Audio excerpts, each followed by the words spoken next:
Okay, let's talk about the NDAA and the Schumer-Rounds amendment, what we know so far. So get in here. This is Jack with Cosmic Road. I talk about UFOs and the paranormal. Please hit like and subscribe and let me know what you think in the comments below.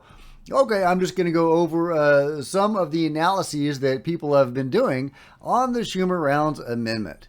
And you can see the whole thing right here, the full NDAA. Let's see. Let's just go over some people's thoughts on it and what some people have found.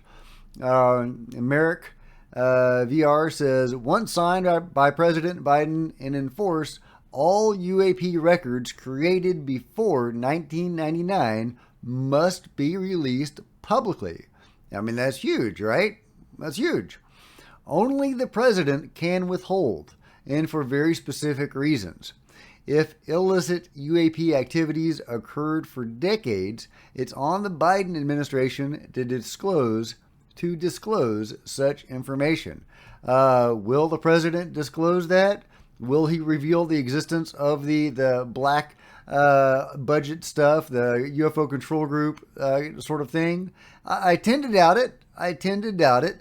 But, you know, time will tell, right? Fingers crossed. The NDAA also talks about anomalous health effects to identify anomalous health incidents, to determine the causes and sources of such incidents, including identification of any individuals, entities, capabilities, or phenomena to which incidents may plausibly be attributed, and to understand how such incidents may be mitigated and treated to address the challenges posed by anomalous health incidents, including by coordinating research into non-kinetic capabilities, directed energy weapons that plausibly might result in such incidents, such as anti-personnel capabilities and directed energy capabilities.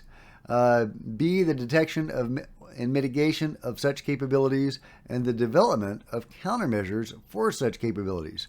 So I assume they're talking about, the Havana syndrome type of thing. I don't think they're going to go into the, unwanted pregnancies and stuff associated with alien abductions. But you never know. I mean, that is an anomalous health incident, right? So could this be the gateway to investigating, incidents related to UFO contact? Or is this strictly, designed to explore and go after the Havana syndrome? So let me know what you think they mean by this in the comments below. Let's see. Other thoughts from Brad Crispin. NDAA conference report is out. Here are the UAP Disclosure Act outcomes.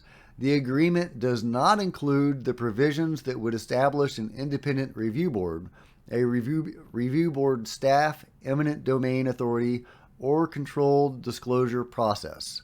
The conference agreement includes only the requirements to establish a government-wide UAP records collection, to transfer records to the collection, and to review the records for disclosure decisions under a set of authorized grounds for postponing disclosure.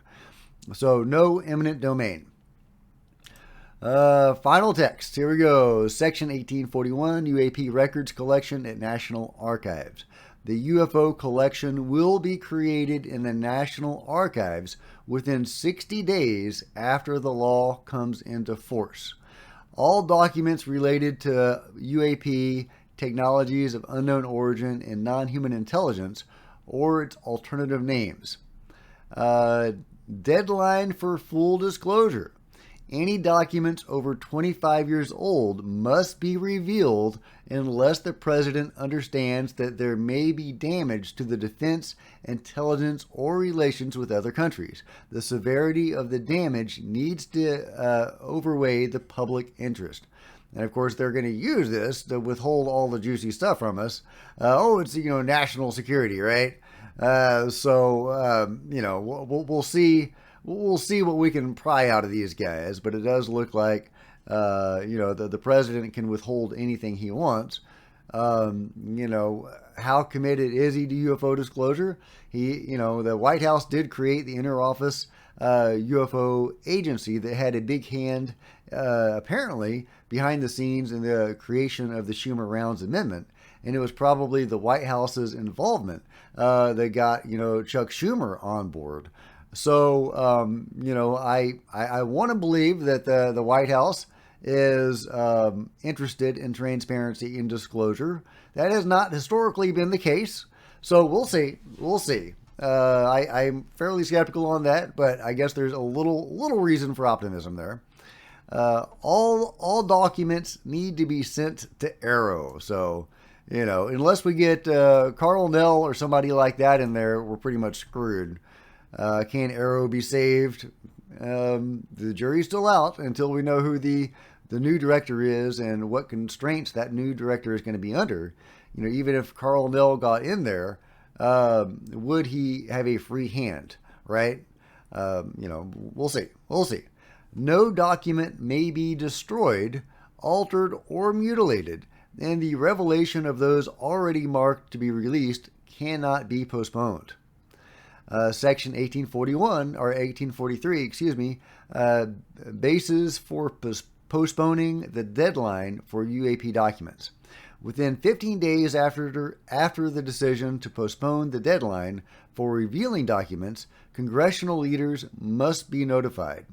Government office leaders can postpone deadline for disclosure, whether understand that there may be damage to the defense, intelligence, or relations with other countries. The severity of the damage needs to outweigh the public interest. Yeah, already been over that. Deadline for full disclosure. Each U.A.P. record shall be publicly disclosed in full and available in the collection not later than the date 25 years after the date of the first creation of the record by the originating body, unless the president certifies that, national security, right? So the originating body, does that have to be an official body? Can it be MUFON? What is the original body? What does that mean? Does it have to be a government body? Does it have to be a government thing for us to get these records? We need some of these questions answered. I don't have the answers. If you do, let me know. But there you go. There's a roundup of some of what we know about the House version of the Schumer-Rounds amendment. Oh, but that's not it. Check this out. Section 1687, funding limitations related to certain unreported programs. In Section 7343, funding limitations related to U.A.P. No UFO program without the knowledge of congressional leadership and committees may use government funds for training, equipping, and emergency missions to recover UFOs. UFO analysis. UFO secrets gatekeeping, reverse engineering technologies from UFO, development of propulsion from UFO, aircraft that does not use chemical, solar, or ion propulsion.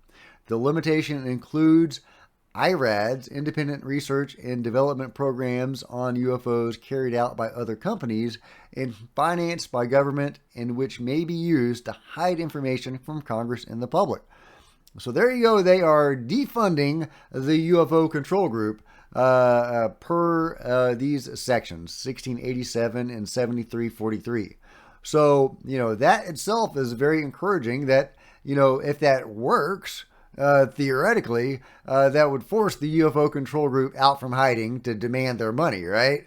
You can't shut off our funds. They do seem like it's possible they may have other sources of funding through the black market. They may have companies, right? I mean, Lockheed Martin, Boeing, all those guys have, a lot of money, and there's probably many other companies that we don't even know about that are involved that generate money. So it's not like they're necessarily cut off from everything, but I'm sure they were getting a substantial amount of money by redirecting funds from Congress. So if this worked, this itself could be a game changer, shutting down the funding for the UFO control group. Will that actually work? Again, time will tell. And, it's all in how they implement this and how sincere they are in implementing this. The language forming arrow is pretty good. It's pretty good, but it was not implemented well or sincerely. So we will see. Again, time will tell. Time will tell. And the president hasn't signed anything yet. So we're still in the fog of war on all this. We're still early days. We will see what happens. Not all is lost. There are some good things left in the Schumer-Rounds amendment. People say that it has been gutted, and maybe it has. Maybe it has. But there's still some good stuff left. This is still a positive step, if not as positive as many wanted. And David Grush was very keen on the Schumer-Rounds amendment, and he made several statements about it, saying we needed it and it had better happen. So I'll be really curious to see what he has to say about this. Personally, I have very mixed feelings about, the review board and the gatekeeping committee, especially after Danny Sheehan nominated a former director of the CIA, Mr. Cover-Up himself, to be on the gatekeeping committee. It just really rubbed me the wrong way. But whatever. We needed something. We needed some organizing body that had, eminent domain and subpoena power and all that kind of stuff.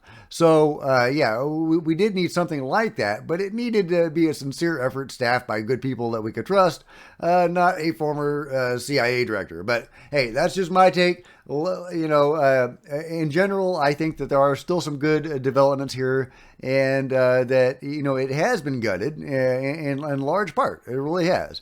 And it is poorer for it, and it is less forceful, and we're going to get less out of the Schumer-Rounds amendment because of what they have taken out of it. So, it is a blow. It is a blow. At least that's how I see it. Now, I say it's a blow, but again, I'm not sure it would have been implemented well, and we would have had the right people, on the review board pushing this forward. So I don't know what would have changed if the former CIA director had been, gatekeeping this for us. What's really the difference? But, hey, that's just me. That's just me being cynical. So let me know what you guys think in the comments below. And if you've enjoyed this video, please give me a big thumbs up. I sure would appreciate it. Smash the subscribe button and the bell to be notified of future videos. You don't want to miss a thing. Join me on social media. There's Facebook and Twitter links below. Love to see you guys there. If you wanted to support Cosmic Road in a bigger way, please consider buying a t-shirt in the merch store below or by becoming a channel member. Channel members are rock stars, and I really appreciate you guys' support. Thank you. Meanwhile, there are plenty of other videos to check out on the channel, and I'll see you guys next time. This is Jack with Cosmic Road, signing out.